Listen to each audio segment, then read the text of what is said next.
Hey Immigrantly family, it's Saadia and I want to share something that I think is genuinely exciting. The Wilczek Foundation is accepting applications for their Wilczek prizes for creative promise in culinary arts in 2 categories, food and beverage and media and storytelling. And guess what? They are specifically looking for immigrants doing this work. Here's who they are looking for. You have to have been born outside the US to non-American parents, be 38 or younger, and have at least 5 years of professional experience. It could be chefs, artisans, food makers, for media and storytelling, writers, academics, content creators, even podcasters. 6 prize winners will each receive a $50,000 cash award. The deadline is May 4th. Learn more and apply now at wilczek.org. That's vilcek.org.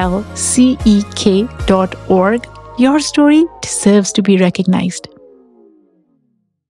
Spring Black Friday is on at the Home Depot. Save on grills and patio sets that will be sure to bring your hosting game up a notch. Fire up your feast with help from the Home Depot and save on grills. Like the Next Grill 4-burner propane gas grill was $249, now in special buy for $199. Or give everyone the best seat in the yard with the Hampton Bay Mayfield Park 4-piece conversation set for only $399. Save on grills and patio sets with low prices guaranteed during Spring Black Friday only at the Home Depot. Now through April 22nd, while supplies last. Exclusions apply. See homedepot.com/price match for details.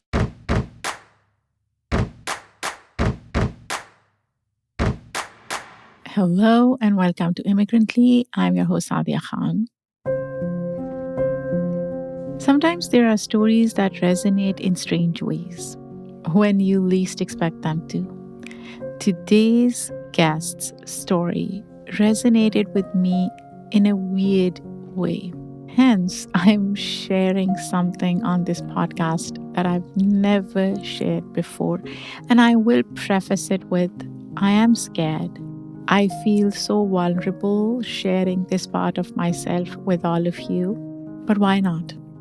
I have 2 girls. I had them early on in my life. Then in my 30s, I had an intense urge to have a third.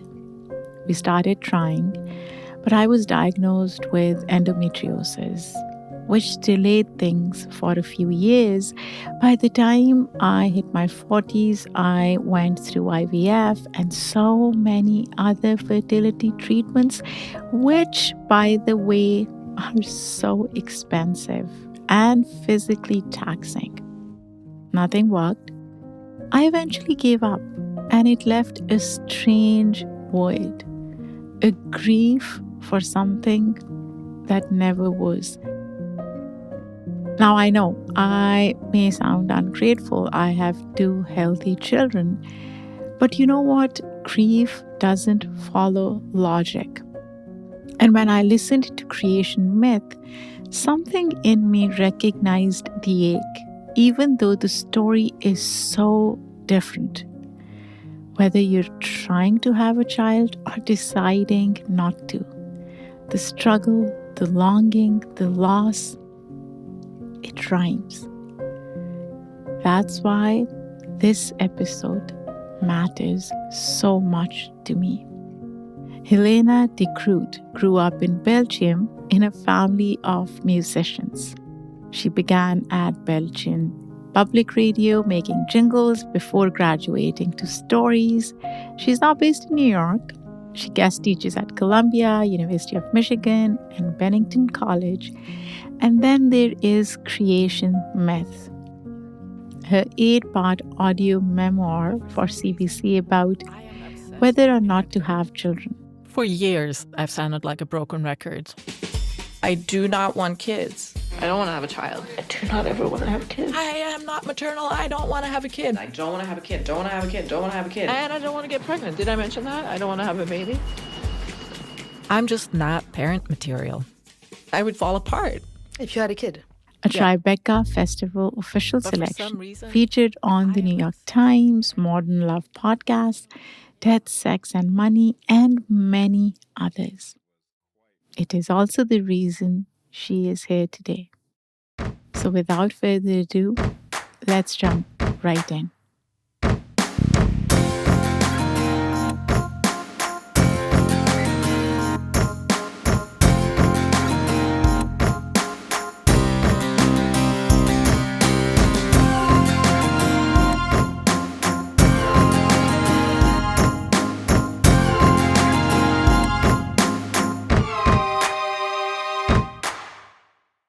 Hi, Helena. How are you doing? Hi, Saadia. I'm really good. I'm so happy to be here with you. So, Creation Myth is one of those podcasts that I wasn't expecting to be this good. Somebody suggested it on LinkedIn, a friend of mine, and I was like, I have a long commute, 8 hours. So I wanted to binge listen to something. I started your podcast, and I kid you not, at the time, only 7 episodes were available. I listened to all 7. That is so beautiful. That's how good your storytelling was. Thank you. And I just wanted to say this right off the bat because a lot of times we don't appreciate good storytellers. And as a storyteller, I can tell you, you are one of the better storytellers I've come across. Saadia, thank you. I mean, I'm glad that you say that because when I talk to people about my show, most of the conversations are about my life because, of course, I talk about my life. That's what the podcast is about. But almost never about what I made. Like I made a story, I put music underneath, you know what I mean? Like I had these interviews with people. So like there's a lot of craft that went into that. And so I'm very glad for your kind words about the storytelling. Oh, yeah. I mean, as a storyteller, that's the first thing I noticed. I mean, the story itself is so endearing, but the way it's been crafted is so good. And you're a fellow immigrant I am. from Belgium. Yep. Is it fair to say you came to the US for love? Oh, that is 100% the reason. Yes. But before we get into that, let's go back to Belgium. You grew up in a family of musicians. Your childhood was pretty happy and normal, right? And as I was listening to your podcast, you've had conversations with your mom. Again, the topic itself is whether or not to have kids, although from the get go, you knew you didn't want to have kids. But then there is this back and forth struggle that you go through and you document it on the podcast. But let's start with your childhood, Helena. What about your childhood do you remember the most? Whether it was an interaction with your parents, your relationship with your sibling, the community, what is one thing that stands out? So I grew up in Antwerp in the Orthodox Jewish quarter. I am not Orthodox Jewish. And we were one of the only families like that. And so everyone around us, they were a community, right? And they had their schools and they had their synagogue and they had their holidays, right? That were often very visible in the street. And we didn't belong to that community. And that was a very strange feeling to not belong to the place that you're from. And my parents created this little world inside the four walls of our home that felt like it gave me all the belonging I could possibly need. It was really a little world that stood apart from the city outside, and not just from my immediate neighborhood, but also when I went to school, I realized, oh, I'm different from all of those kids because my dad is from the Netherlands. So that's another layer of immigrant. So he speaks the same language, but with a different accent. And you know how kids are, right? The slightest differences will be used to pick on you or make fun of you. So I sounded different.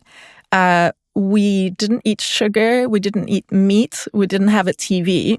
So, like, I was just like an alien, for the kids in my class. And similarly, I was like, I don't like you all. Like, why are you just reenacting TV series? This is very boring. Do you not have your own imagination, Wow. And so there was, I think, this mutual feeling of like I was the other always, even at home, but not in my family. Yeah.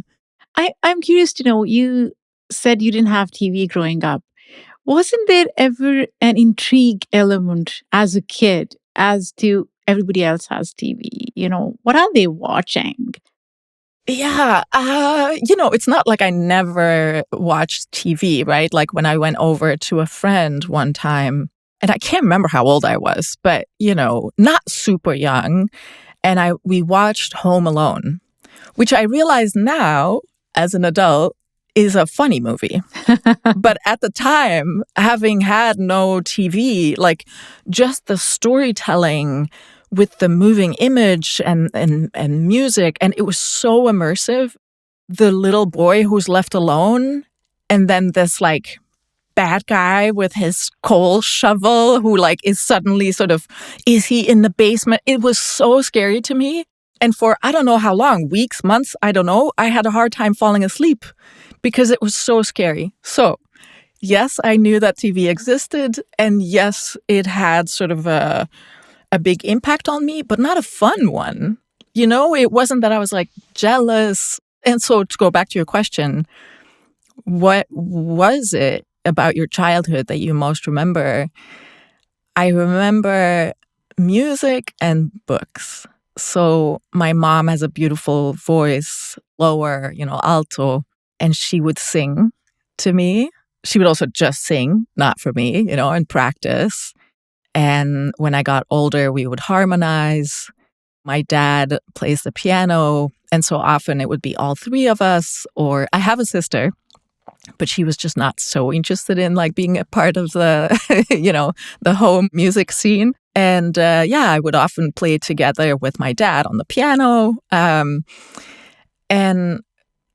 I think my mom singing to me alone, a cappella, no piano, no nothing to accompany her. I don't know if ever in my life I'll feel as loved. Oh, and I can see the conversation you have with your mom on the podcast. I can feel and sense a strong relationship between the two of you. You come from a very stable background. I grew up in a similar environment, not a family of musicians, unfortunately, mostly engineers, but there was stability in the house. There was a lot of love. But I was a very anxious kid growing up. I still am an anxious adult. Have you felt that anxiety despite of?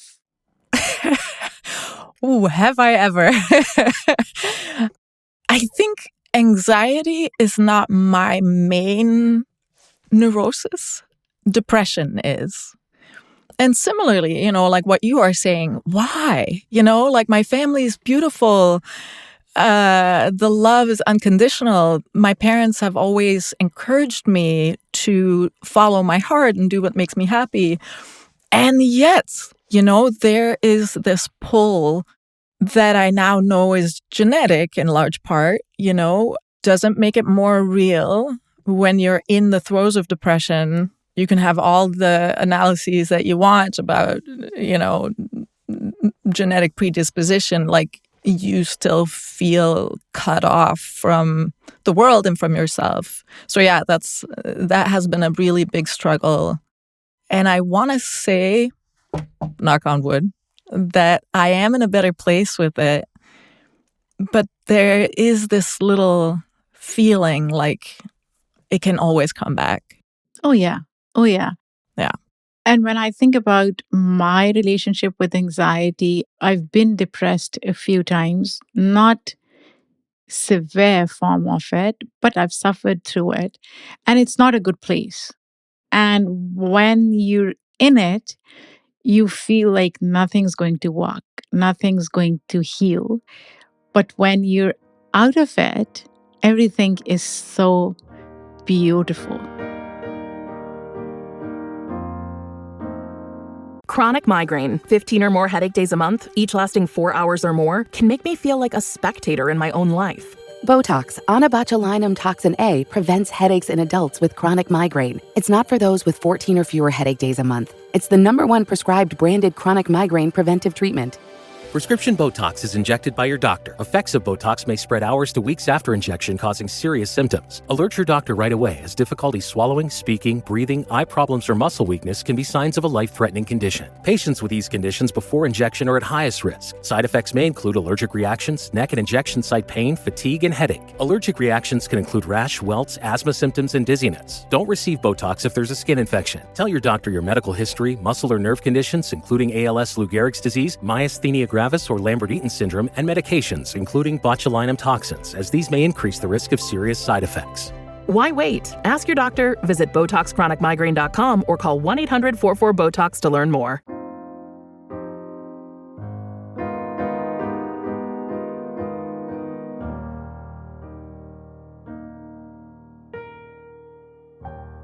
But let's pivot to, as an adult, you meet this guy, you fall in love, you are clear you don't want to have kids.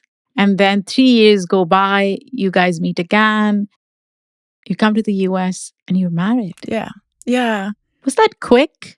Was that It rash? was 100% rash. It was one of those things where in hindsight, I'm like, wait, what? How can you do that? Oh, look, okay, here's my theory about this. I cannot do anything big or scary unless I do it without thinking. Like, I can only jump if I have my hand in front of my eyes, you know? Yeah.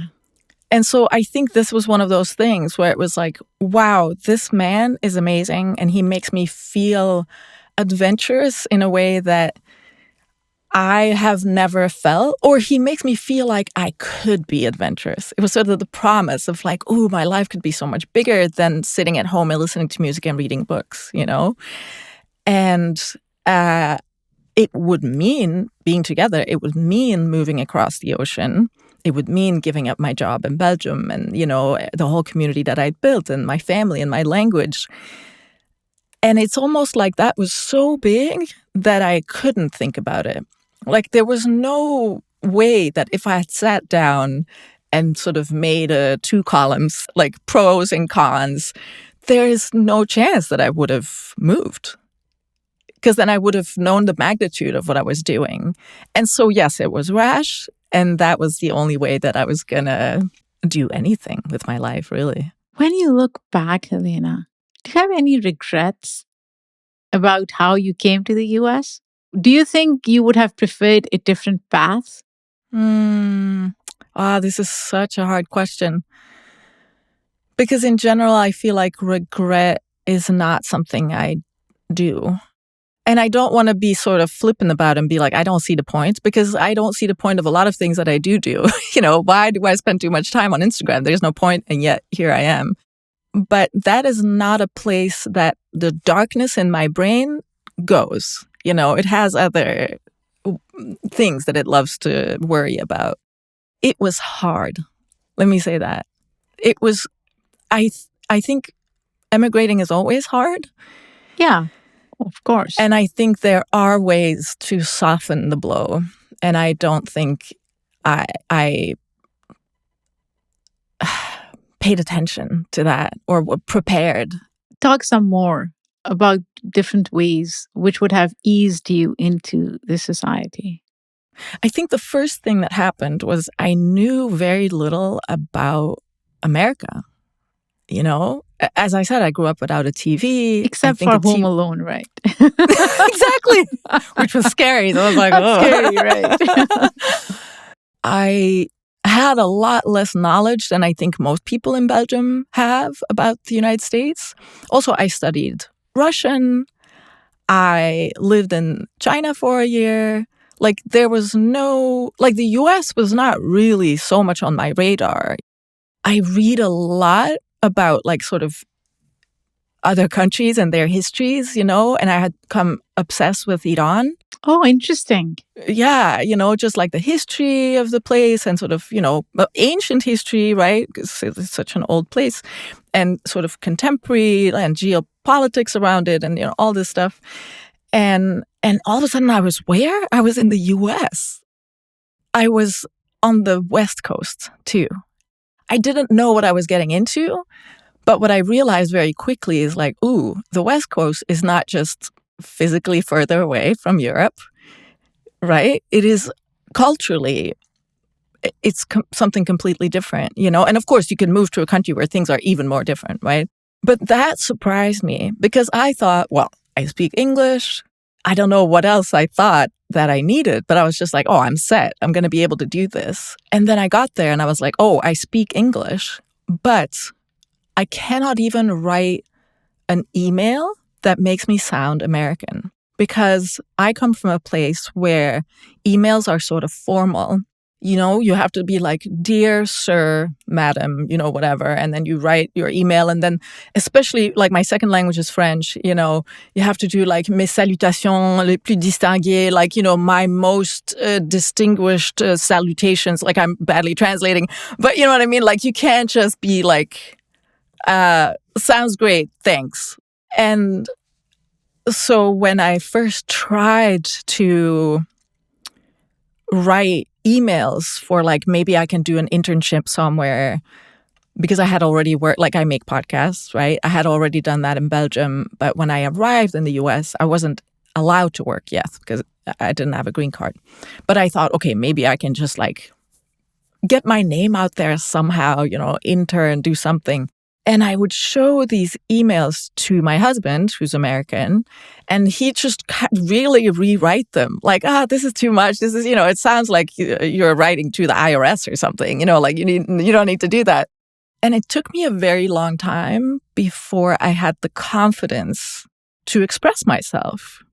And that was in many ways. Like, for instance, I thought, well, I know how to make podcasts. I'll just continue in the US because I already speak English. I have all the other skills. How hard can it be?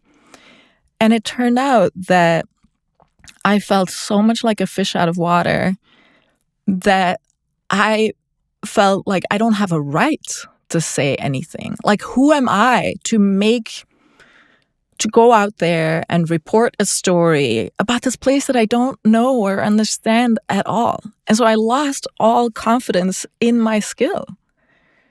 And so I became alienated from myself. And I couldn't talk about that with my husband. I mean, I could tell him, but he didn't know what that was. He was home. He was in the place where he had grown up, right? He was doing the job that he had been working up towards. Like, he was anchored in a way that I wasn't. And I didn't know that I would get so far from myself. You know, it's so fascinating to me that two people coming from different parts of the world, you and I, share so many similar stories around immigration, knowing the language, thinking we could really integrate because we can speak the language, and then finding out that the vernacular of America is so different. I still don't get it, Helena. There are times when I am making a joke and people don't get it, or people are making a joke and I'm like, am I supposed to laugh? What should be my reaction? And I've been told by my daughters I am very awkward around people. And that's not because I am awkward. It's because I have to be outside my body to be this another version of myself that I've worked on for the last 25 years, right? Whether it's the language, the culture, the vernacular, the moniker that's very specific to America. So I totally get that. But what surprised me was you did not like San Francisco. Now, I've been to San Francisco a few times, and I will say this. If I were to live outside New York, like San Francisco would be a city where I would want to move. You did not like it. No. Why? It's a beautiful place, right? Like the ocean is right there. The houses are, you know, sort of the best combination of this European Victorian architecture within these like colors, you know, that they painted like hippie colors, right? And I loved that. And when I arrived, the tech industry had already taken over the city. The character had changed so much. And like, I'm not a tech person. I don't like the world that the tech people are making for all of us, you know? And like it starts with very visible things, right? For instance, these people make a lot of money, so they are able to pay a lot of money for the homes, which means that people who don't make that kind of money because they work in the service industry or whatever, that they can't live there anymore. So either they have to commute for an eternity or they end up on the street. And so you just saw, my husband worked in tech, so like we were able to afford the rent. But you would step outside and there were homeless people everywhere, you know? And so that was the first thing where I was like, oh, American society is like, we're just going to let these people, that's it? We're just going to ignore them? Oh, yeah. That's America for you. Yeah. And again, like I knew so little about America that I didn't know that, you know? And the other thing is also just like it took a little bit of time before I noticed, but it was like, there are very few music venues and theater venues and, you know, bookstore, like they're always closing. And, you know, it was almost like every month there was another sign that was like, oh, you know, we're selling everything because we have to close. We lived in a predominantly Mexican neighborhood and they had these like panaderias, like these bakeries with like amazing sugary cookies and like closed all of a sudden, done. Because they were priced out, you know, and what would come in its place? Like some coffee shop that was like painted black somehow, where you would pay like $8 for a coffee and they would sort of serve the coffee or make it in this way that it almost felt like a religious ceremony, but stripped of all that, stripped of religion, stripped of anything that tethers you to community and to a tradition or, you know, what I think makes life worth living, you know, living together with people who are different. And so it was just that feeling like, oh, all the things that I love, like culture and different people, are being pushed out. And it's being sort of homogenized and it just becomes like all about moving fast and breaking things, efficiency, scale. And I just felt it in my body, you know, just like, what is this place? Oh, and my sense of humor is sort of darker, Northern Europe, you know. And it wasn't like that. So it's like what you were saying, you know, I would make a joke but deadpan and just no one would laugh, you know. And making jokes, sort of these dark jokes, that's also the way that I deal with sadness and discomfort. And so all of a sudden I couldn't deal with my sadness anymore. And I was very sad, you know? So it was sort of that combination that really made me feel like, ooh, San Francisco is not a place where I can be me.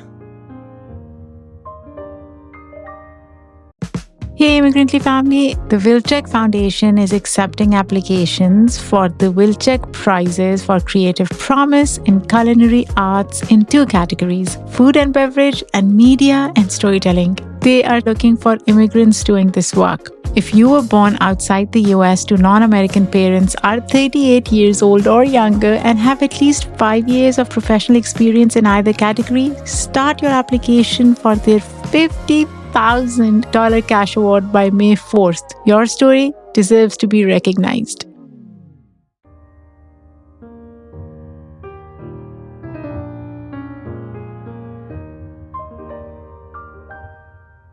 Helena, I do want to pivot to your podcast and the premise of your podcast. Obviously, as I said in the beginning, you were clear on you didn't want to have kids. Your husband thought at the time he was on board with it, but then somehow he thought he could convince you otherwise. Didn't work out. I would really like listeners to listen to the podcast to understand the entire dynamic. But I want to talk about something that's a little quieter. The person who decided to create this podcast about your struggle with whether or not to have kids, I wonder, was it to convince other people? Because you were already convinced that you didn't want to have kids. Who was the person who started this podcast? It's a great question. So you're right. I was convinced I didn't want kids. And when my husband left, because of that reason, right? Like that's explicitly what he said. Like, I know I will never be able, like I finally know after 8 years of marriage that you will not change your minds, but I have to try this.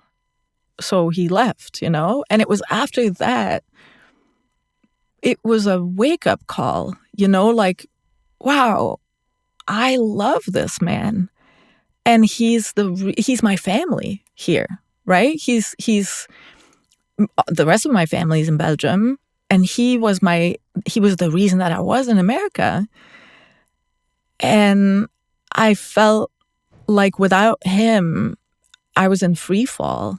Like what was I doing there? Why should I stay? Should I go back home? By then I had, I was working, I had friends. Like it's not as easy, So I just felt such a crushing sense of loss and confusion about like, who am I and why have I chosen the things that I did, in my life? And something like self-hatred started creeping in. Like, oh, you're so sure that you don't want kids and you've always made that like this kind of impenetrable shield.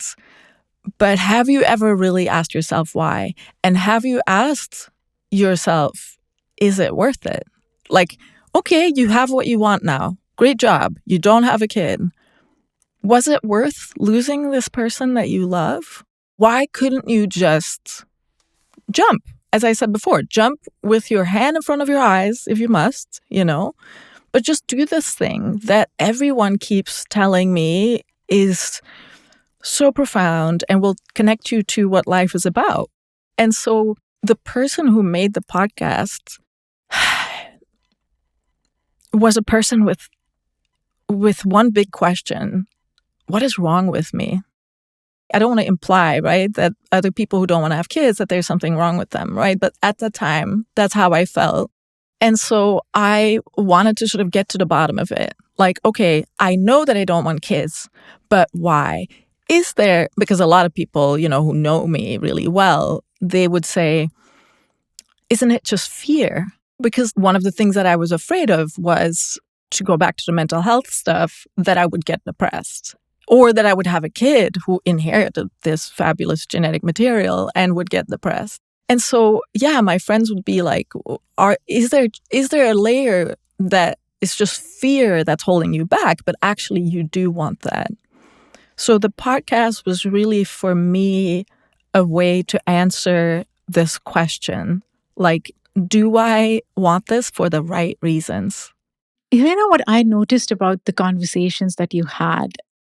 At times, I felt that you were trying to over-pathologize the question of whether or not to have kids, because it is an emotional one. Realistically, having kids is never the best financial decision. It's never the best physical decision, at least for women. I had them early on in my mid-20s. And I can tell you, if I delayed having kids, I would probably not have had kids because I would have had time to think through it. I will also say it's so ironic. I say this in my intro. I had them early on. My husband and I were taking care of both our girls, felt so lonely, depressed. But then in my 30s, I had this urge to have a third one, was diagnosed with endometriosis, couldn't have one. When I hit my 40s, tried IVF, did not work. But that grief stays. So the irony is, it's never a linear decision. And for some, it will never make sense. For others, it may not make sense, but we still plunge because it's like, that's what we were told. You go to school, you get education, you get a job, you get married, you have kids. That's like the trajectory of life that we've been conditioned to believe. Why were you trying to find a reason for somebody to say it's not for you?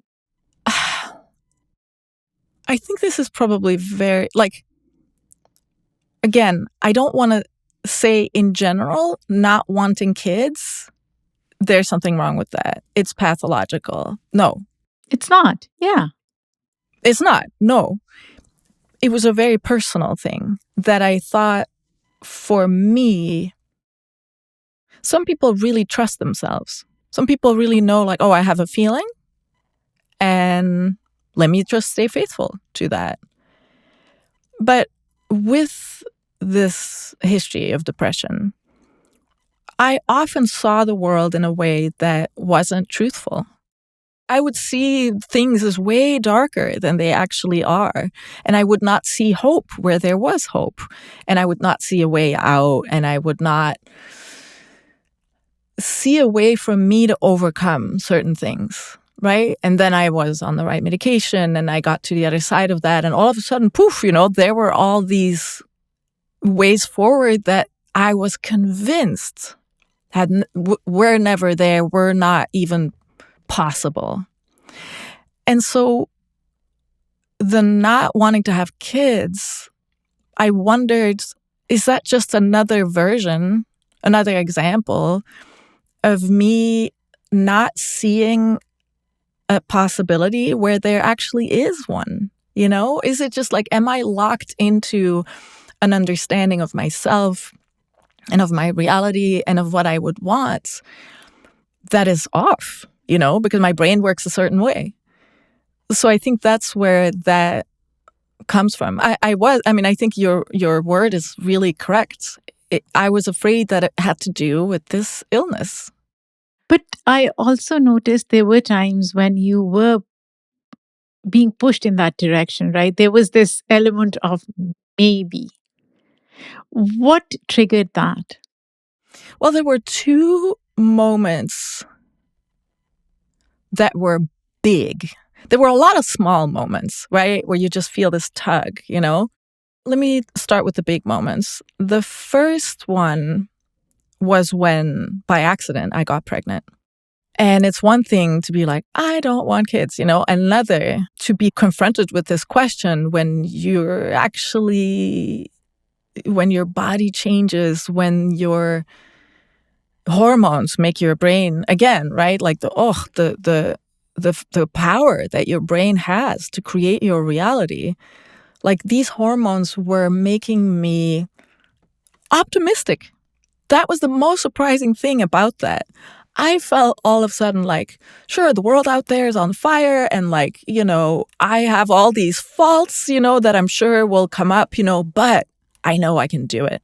I know I can make a family that is beautiful and that, just like my family, will give a sense of belonging even if it's harder to achieve with the world outside. Like it kind of doesn't matter. You have that. I can create this solid foundation because I am solid. Okay. Then the hormones sort of started changing again. And, I had all these other realizations about like, oh, that would tie me to San Francisco forever because my husband, even though we lived in New York by then, would want to spend months on end in his home because he had never felt at home in New York. So anyway, there were all these reasons that I sort of landed again in like the place where I usually was, which is I don't want to have kids. Okay, so I had an abortion and I was very relieved. And I thought, okay, now I know. Like I've gone through as close to the experience of having a kid that I'll ever be, decided even then that it was not for me. So fabulous. I'm done. I can think about something else now. And then fast forward, right? My husband tried to keep convincing me. And when he realized that didn't work, he left. And then at some point, I met someone new. And this new person. So my husband was, very sporty and loved camping and just sort of being in nature. But he didn't read, music didn't mean a whole lot to him. And then I met this new person, a musician who loved literature, and we would just spend hours reading each other's stories and going to concerts and talking about the things that we'd heard and making music together. And it was such a flashback, right? I was like, oh, this is the deep belonging that I recognize from my home, from my childhood. And I just started feeling like, oh, I can imagine having a kid with him. Because this world that we create, that is what I would want for a kid.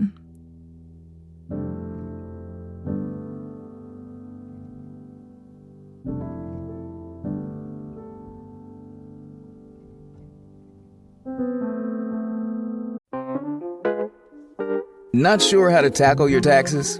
Are you sweating the small print? You may be experiencing FOMO, the fear of messing up. The answer? Using TurboTax on Intuit Credit Karma. They help you get your biggest refund, and then we help you do more with it, with a personalized plan designed to help you hit your money goals. It's time to take your taxes to the max. Start filing today in the Credit Karma app.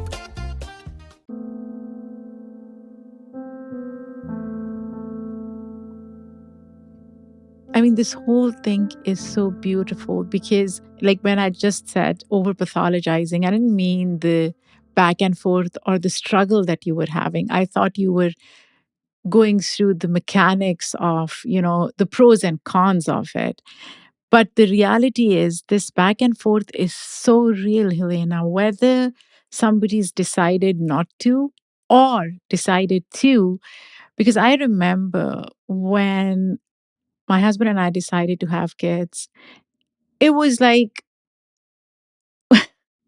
he was a student. We were living on campus in our mid-20s. And I used to cry a lot as when I moved to the US, it was the first few months. And he's like, I think we should have kids. It will distract you. I kid you not, that was the reasoning. And at 25, you're like, sure, let's have kids. That will distract me. That's how I had kids. That's amazing. When you're young, and to your point, I keep going back to, if I had more time to think through it, I would be struggling like you did. I may not have it in affirmative as you did, but there would have been a struggle now as I'm getting older. I think one of your friends said this on the podcast, which was the best advice around ROI and how return on investment comes later with kids. And it's so true. When I had them in my 20s, even 30s, I didn't feel the ROI. I didn't feel why I made that decision. Now I do because they are adults. Now I can sit with them and I can have conversations like adults. And I feel like I have two friends that I created that I can talk to. But you eventually made a decision. Are you content? That man that you're talking about who said this thing about return on investment, right? He was sort of poking fun at himself, like, ugh, what a term to use when it comes to human beings. And he said so many things that made something click for me or made something shift. And the thing that he said that was most helpful to me was, you'll be disappointed either way. Yes. And I thought, and it's such an interesting thing that has made me feel content. You know what I mean? It's so paradoxical.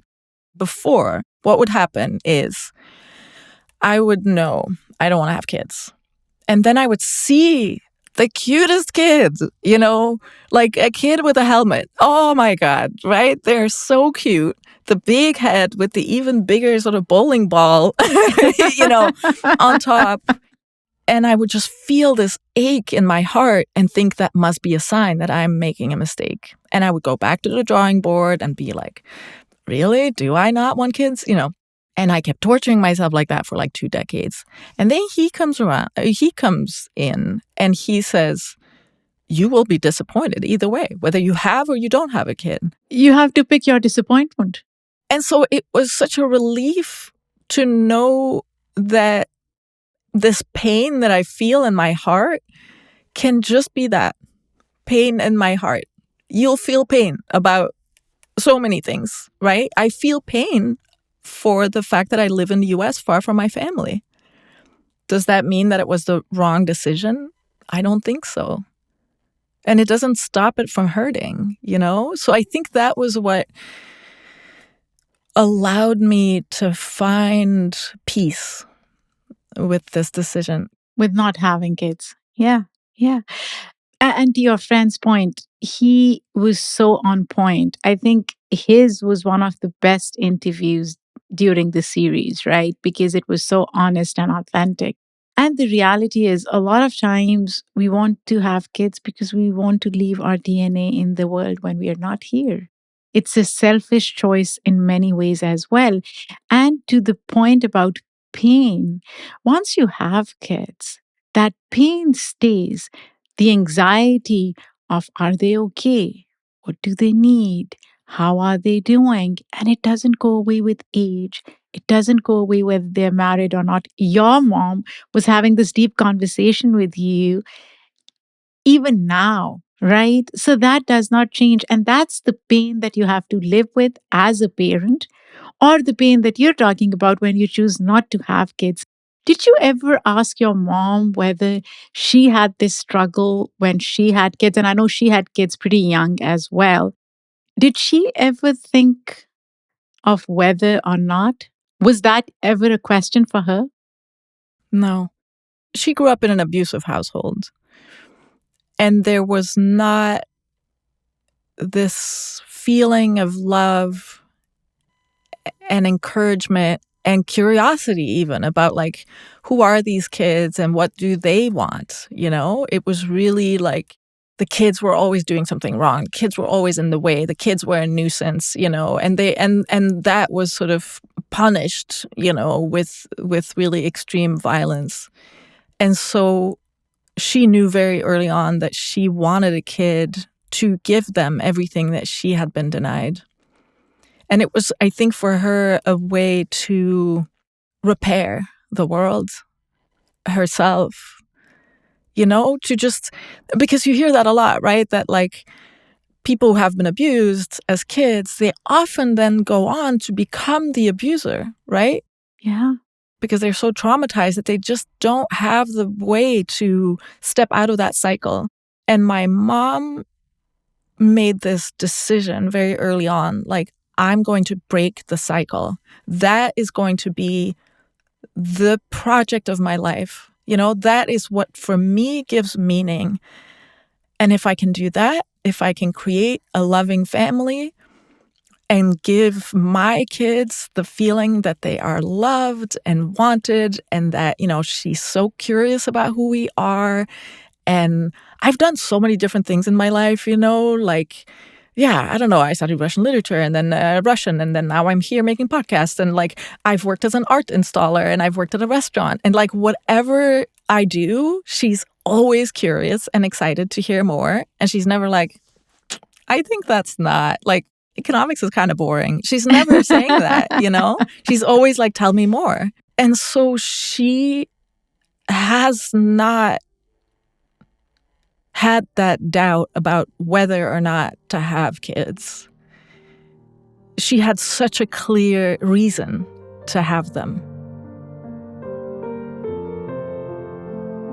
K-pop Demon Hunters Saadia Boys breakfast meal and Huntrix meal have just dropped at McDonald's. They're calling this a battle for the fans. What do you say to that, Rumi? It's not a battle. So glad the Saadia Boys could take breakfast and give our meal the rest of the day. It is an honor to share. No, it's our honor. It is our larger honor. No, really. Stop. You can really feel the respect in this battle. Pick a meal to pick a side. Ba-da-ba-ba-ba. At participating McDonald's while supplies last.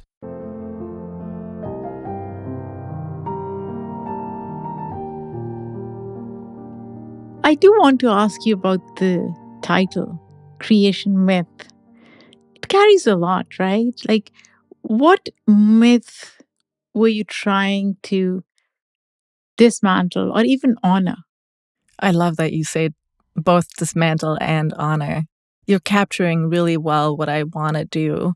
Let me talk about the whole title, right? Creation and myth. So what I was told by so many people, strangers, a doctor at some point, my close friends, my husband, was having a kid will give your life meaning. Having a kid will teach you what real love is. You will never understand love until you have a kid. And those are stories. They are true for a lot of people. Yeah. And they are not true for also a big portion of people, and we'll probably never know how many because it's deeply taboo, right? And so those are stories. And I wanted to poke little holes in them. Like, yes, this is the going wisdom. This is the myth that we tell ourselves, but it is a myth, and myths have all kinds of seeds of truth in them. That's why they're powerful. And we have to see them for what they are. And the myth part is what I told myself about myself that had almost nothing to do with kids. The stories I told about myself were, I am neurotic to a degree that makes me not good at life. Like, I will never have a fulfilled, rich life where I do interesting things because I'm always holding myself back. I'm always afraid to do a scary, uncertain thing. I don't even like going to parties because what if I just feel overwhelmed by all the sound, So I stopped myself from doing a lot of things that would be nice, would be exciting. I'm like that too. And it's so, I know that I'm missing out, and yet I'm like, okay, well, yes, I know that. Next time. Let me go next time. I do the same thing. Because here's the thing about making a show about your life. Your life better be interesting, And so I had to push myself to actually go do things that were scary so that I could then make the story about that. And what happened while I was making the show and while I was talking to these people that knew me really well was that I started to see, all this stuff that I'm telling myself about myself. Those are also stories. There are seeds of truth in them, and also there's a whole world beyond them, because I have done, I just told you, I lived in China. I moved across the ocean. Oh, I did actually plunge myself into uncertainty a lot. And so a part of making the show was giving myself the power to rewrite some of these stories. And that's where the creation comes in. Obviously the creation is about, should I or should I not create a human, right? But the other part was living is creating. We are always creating, one day at a time, right? We're creating our life. We're co-creating our community. Every relationship we are creating. We create a meal. We create a beautiful moment. We co-create a fight. You know what I mean? We're always creating. And I have come to feel so liberated by this feeling there's not the one big right way to create.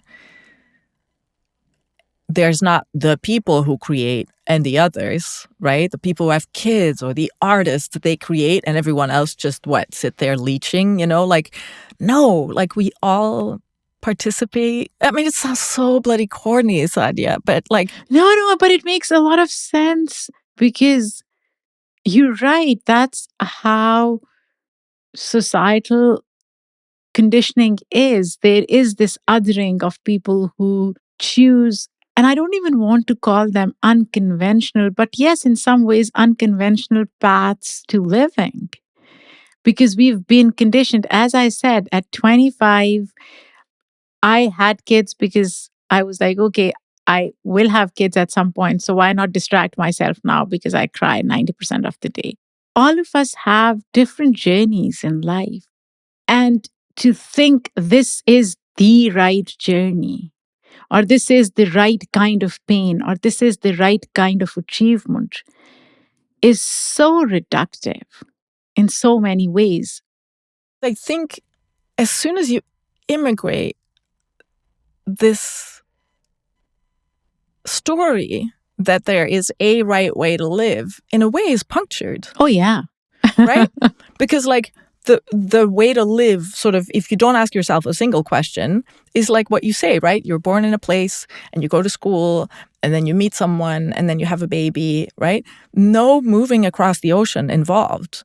But as soon as you do that and you, in a way, sever one life story direction, right? You are starting a new chapter in a way that's quite violent, right? Like, and especially for people who have no choice in a way, right? Who like are fleeing, a war. But even there, they make a choice, right? And of course, the choice is like, do I want to risk my life by staying, or do I want to give up everything I love and move to a place that might not even want me?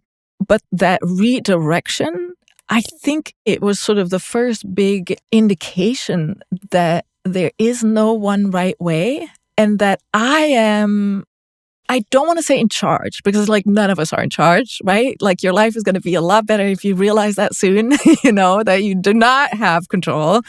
But you can throw yourself in a direction. You can rewrite the story. You can begin writing it, and then life sort of writes it with you.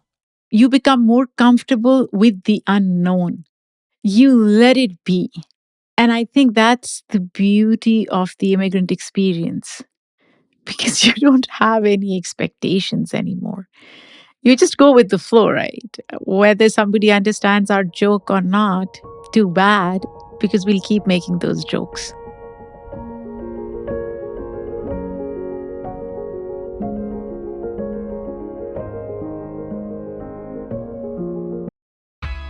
This episode is brought to you by State Farm. You know those friends who support your preference for podcasts over music on road trips? That's the energy State Farm brings to insurance. With over 19,000 local agents, they help you find the coverage that fits your needs, so you can spend less time worrying about insurance and more time enjoying the ride. Download the State Farm app or go online at statefarm.com. Like a good neighbor, State Farm is there.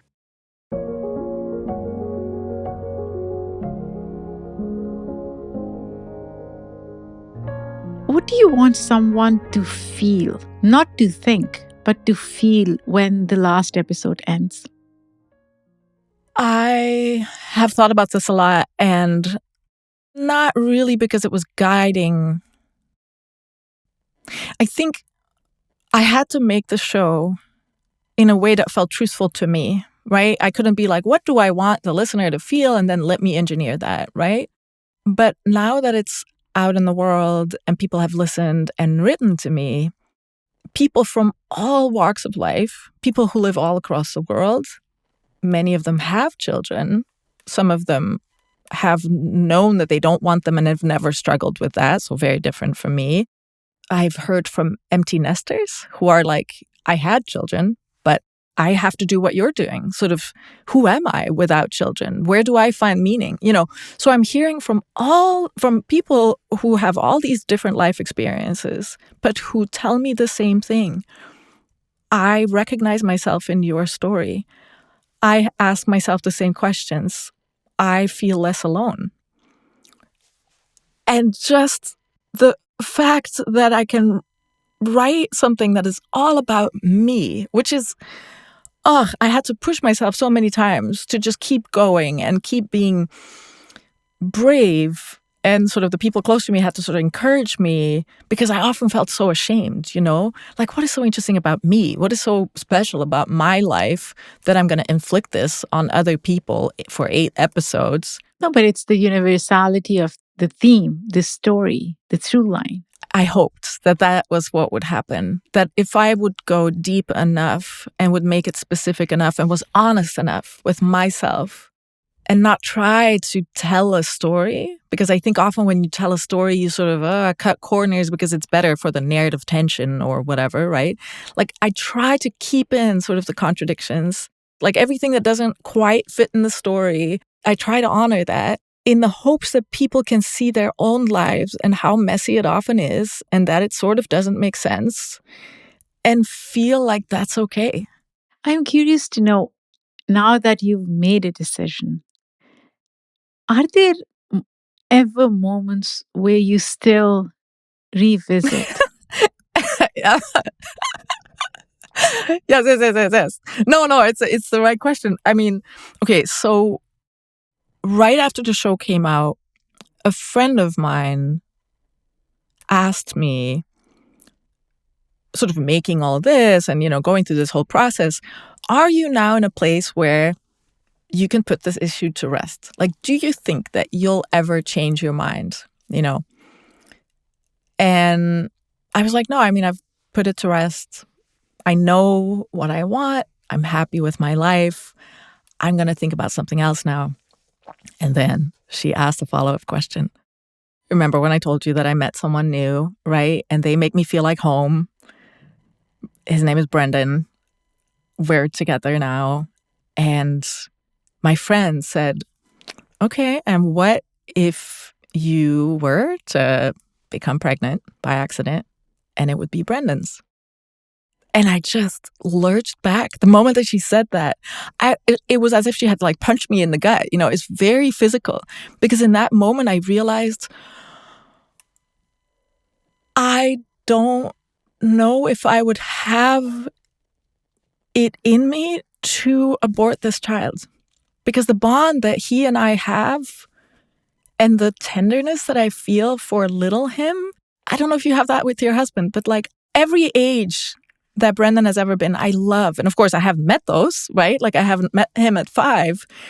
But when I see a picture of him, he's a musician, and there's this one picture where he's standing in front of the fireplace and singing in like the fire poker, that's his microphone, and holding like a tennis racket as a guitar. Like, oh my God, he was already so himself, And he looks kind of shy, which he still is. And it's so endearing that someone so shy is still like, no, I'm going to be on a stage and play music because I love it, Like, the thought that I would have a little musician inside me, I don't know if I could sort of stick with my decision. And she was like, but that's what I find so beautiful about you, that you keep yourself open.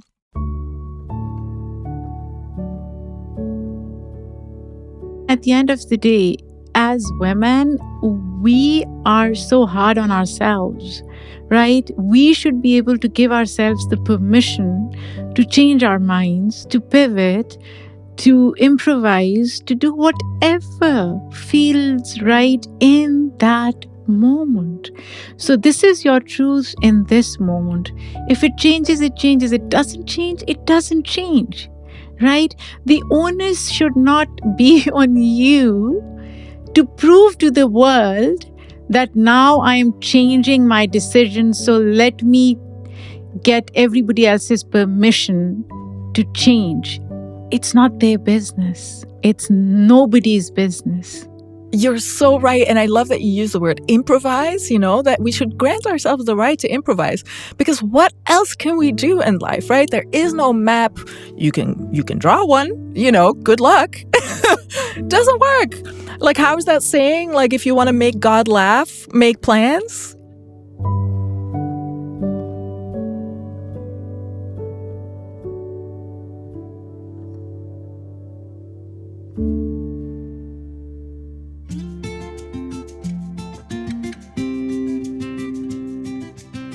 One last question I ask all my guests, and it may sound a bit weird because our conversation was so much more than this, but still, I'll ask you, as an immigrant, if you were to define the United States of America in its current crazy, messy form, how would you do that? Okay, I'm going to answer this in a roundabout way. It's been so hard to live in a place where the people in government seem hell-bent on destroying everything of value. And it makes me feel ashamed that I'm still here. You know what I mean? Like, how can I justify that? I have a passport. I have the thing that so many Americans are trying to get, right? Being like, oh, I have like a my grandfather fled, during the Holocaust. Like, maybe I can ask Austria if I can be an Austrian citizen. So many of my friends are going through that. I have the passport. Why am I still here? Am I condoning fascism, right? Like, that is kind of the question that I ask myself. Yesterday, I got an email from a Belgian woman who had heard the show and who wrote me, I made something so personal. And so a lot of the emails that I get are very personal, people telling me about their lives. And the story that she told me was, I lived in the US for several years and I found my love there, my wonderful partner and, my friends. And I blossomed here. I became who I knew I really was all along, and she went to school here, like to university, right? And she was trying to look for a job, but with the current climate, it's very hard to find places that will sponsor your visa, right? Then a friend in Belgium invited her to this big event. I can't remember what. And let's say her wedding. I don't think it was that, but imagine. And so she went to Belgium to visit her friend and be there at her wedding. And when she came back, ICE arrested her and put her on a plane back to Belgium. And she wrote me in complete despair because all she wanted was to come back, to live in the US. That email really touched me because it showed me something about how I feel about America. It's like, wow, this place is so cruel to its people. But that's the government, like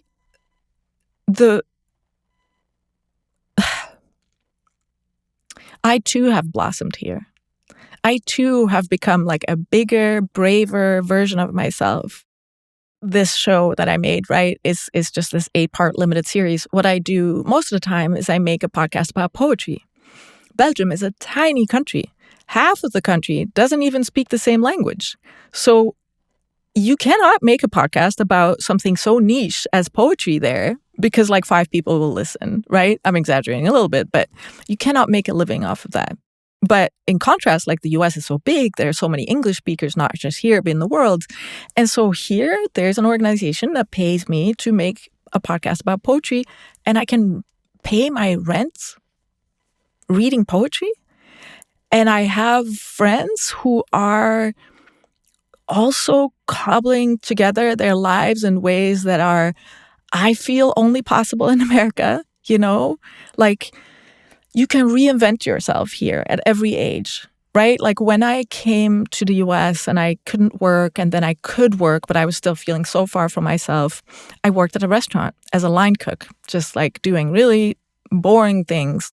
I wasn't like inventing recipes, right? I was just like cutting vegetables and peeling eggs and like all this stuff. When people would chat or whatever, with me, they would be like, oh, like, tell me about you or whatever. I tell them like, actually, I make podcasts. Actually, I'm a writer. And they wouldn't blink. In Belgium, they would look at you like, well, how's that working out for you? They would mock you. They would not take you seriously. But here, people take it completely seriously. That we believe you, that you are what you say you are. Capable of doing something extraordinary, yeah. Yes, you are capable. Exactly. And I think when you're surrounded by people who believe that you can be extraordinary, it's easier to be. And then ordinary seems extraordinary. You don't have to perform something miraculous to be appreciated. And I feel like there are so many more, because we were talking about, there's so many ways to live a life, right? And I think in the US, there are even more. In Belgium, sure, there are so many ways to live a life, but the norm is way louder.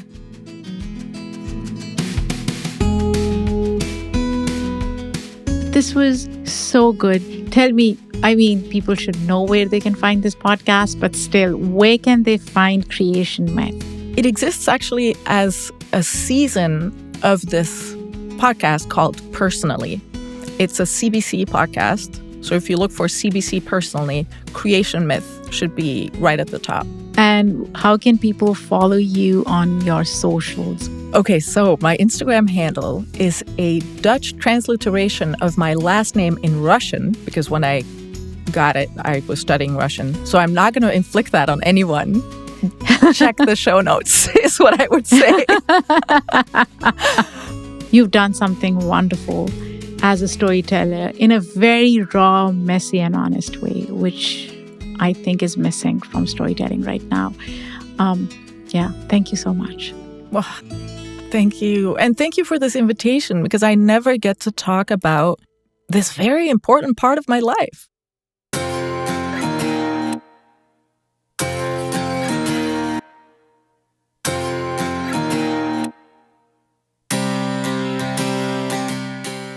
So those of you who don't know, I am a huge fan of Helena. And I kid you not, after our conversation, we spoke about so many other things for at least, 10, 15 minutes, because I was like, oh my gosh, I have listened to her podcast. I am so impressed, so in awe of what she created. And she is a wonderful human. So if you haven't still listened to Creation Myth, you'll find it on any streaming platform, Apple Podcasts, Spotify. Listen to it and DM me. Give me your thoughts. What did you find interesting about this incredible conversation? This episode was written and produced by me, Saadia Khan. The editorial review done by Shay Yu. Our sound designer and editor is Lou Raskin. Immigrantly's theme music is done by Simon Hutchinson. Other music by Epidemic Sound. Come back next week when we have another important conversation for you. Until then, take care and be kind to others.